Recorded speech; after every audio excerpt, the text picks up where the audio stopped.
उसी शहर हाविरी में एक बच्ची मुर्तद हो गई। ये तो बताइए मुर्तद होगी क्यों? क्योंकि जब उस वक्त का आलम देखता हूं तब कुछ समझ में आता है, आज का जब आलम देखता हूं तो कुछ और समझ में आता है। दिल रोने लगता है कि आज हमारी बच्चियां, इस्लाम की शहजादियां गैर के बहाव में चली जा रही है, लेकिन हमें कुछ फिक्र नहीं है। हम अपने बिजनेस में लगे हैं, हम अपने तरक्की में लगे हैं। आप अंधे हो गए हैं, बहरे हो गए हैं, इसलिए कि अगर इस्लाम का दर्द आपके अंदर है तो यकीनन आप इसको बचाने की कोशिश करेंगे।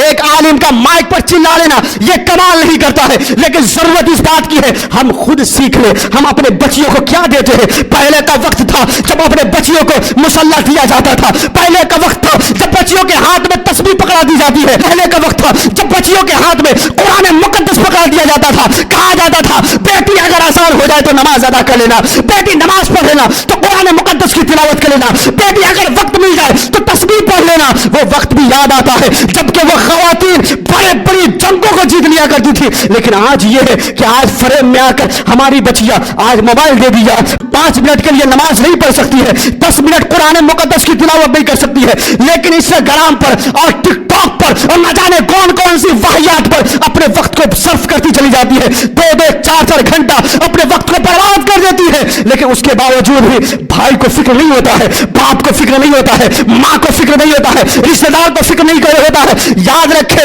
ये कौम डूब रही है और किसी की बेटी अगर मुर्तद हो जाती है उसमें बराबर का शरीक उसका भाई भी है, उसका बाप भी है, उसकी माँ भी है, उसके रिश्तेदार भी है।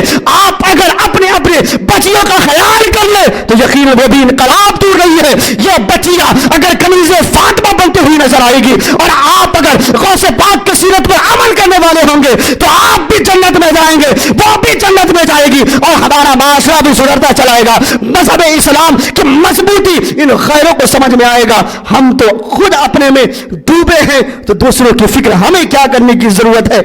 याद रखें दिल से आवाज आती है, दर्द पैदा होता है। एक बच्ची जो जन्नत में जाने वाली थी आज वो जहन्नम होने के शिकार हो गई। हम अपने आप को सोचते हैं हम ही सबसे बड़े हैं, हम ही जन्नत में जाने के लायक है। नहीं नहीं, आपका पेट भरा हो उसके बावजूद आप अगर कहे किसी को खाना खाने के लिए तो इसमें कमाल नहीं है। आप खुद भूखे रहे उसके बाद दूसरे के पेट को भरे तब इसमें कमाल की बात है। आप प्यासा रहे तब दूसरे को कहे कि पानी आप पी लीजिए, आप शिकम शेर है उसके बाद आप किसी को पानी पीने के लिए कहते हैं तो इसमें कमाल नहीं है। वक्त है, जरूरत इस बात की है अपने बच्चियों को संभालिए। जिम्मेदारी आपकी ज्यादा बनती है, माइक पर किसी की खिताब करने की जिम्मेदारी ज्यादा नहीं है, वो तो आपको समझाएगा, लेकिन अमल करना हम सब का काम है। सिर्फ हर कोई अपने अपने घर के बच्चियों को संभाल ले, यकीनन इनकलाब पैदा हो जाएगा, इनकी साजिशें बेनकाब हो जाएगी। मैंने खुद एक मैगजीन में पढ़ा क्योंकि इनकी साजिशें यही है, ये खुद बोलते हैं और कहते हैं, इनकी एक टीम तैयार है, वो अपने टीम में यही कहते हैं तुम्हारा काम यही है और उनको उसके लिए तनख्वाह दी जाती है, उसके लिए उन्हें पैसा दिए जाते हैं, उनके लिए माना दी जाती है। तुम्हारा काम यह है कि मुस्लिम लड़कियां हैं उसको मोहब्बत के झांसे में डालकर तुम अपने तरफ कर लो, और यही हाल आज देखने को मिल रहा है। क्यों ना हो, क्यों ना हो, क्योंकि वो मिशन चला रहे हैं और हम अपने घर में आराम से खाकर सो रहे हैं। अल्लाह रब्बुल इज्जत जब कयामत के दिन सवाल करेगा तो ये तो बताइए हमारे पास हमारे जबान में क्या जवाब होंगे? याद रखें दिल से आवाज निकलती है और ये दर्द होता है हर एक के लिए।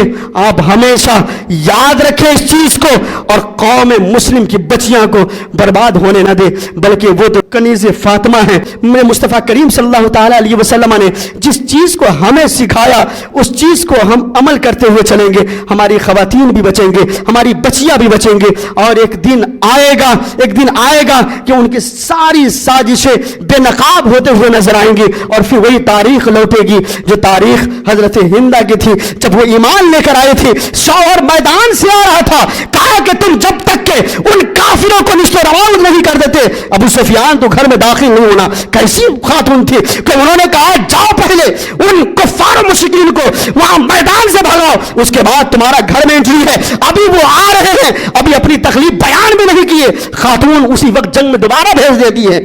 आज हमारा क्या है? अल्लाह अकबर। अल्लाह रब्बुल इज्जत इन सब बातों पर सबसे पहले मुझे अमल की तौफीक अता फरमाए, मेरे बाद आप सबको अमल करने की तौफीक अता फरमाए, शरीयत मुतहरा पर रहकर हम सबको जिंदगी गुजारने की तौफीक अता फरमाए।